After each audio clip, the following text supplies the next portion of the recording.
News stories about the ties between Russia and Donald Trump's presidential campaign are now so complex that it's become difficult to tell whether CNN and the New York Times are lying to try to sway public opinion toward Democrats, or whether they're just making stuff up because they're bored and have nothing better to do.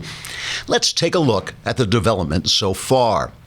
Suspicions of Trump's Russian connections first arose when Hillary Clinton lost the presidential election.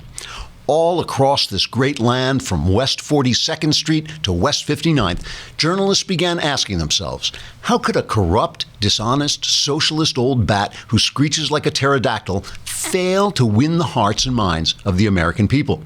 The answer must lie in Russia. You see, the Russians had cleverly sent Clinton campaign manager John Podesta an email disguised as a message from Google.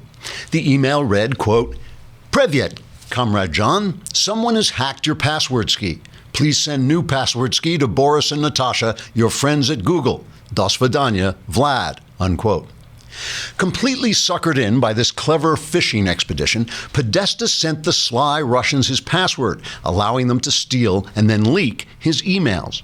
These emails shocked the nation by revealing that Hillary Clinton was a corrupt, dishonest, socialist old bat who screeches like a pterodactyl.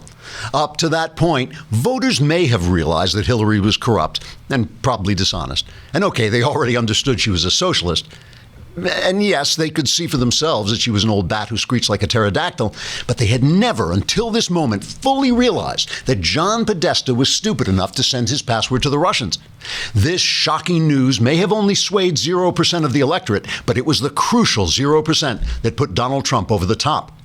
As one voter told reporters, quote, "After 8 years of being unemployed and watching Obama sell out American interests while he tried to force me to let boys into the girls' room at my daughter's school, I was just about to vote for 4 more years of the same until I read those doggone emails," unquote.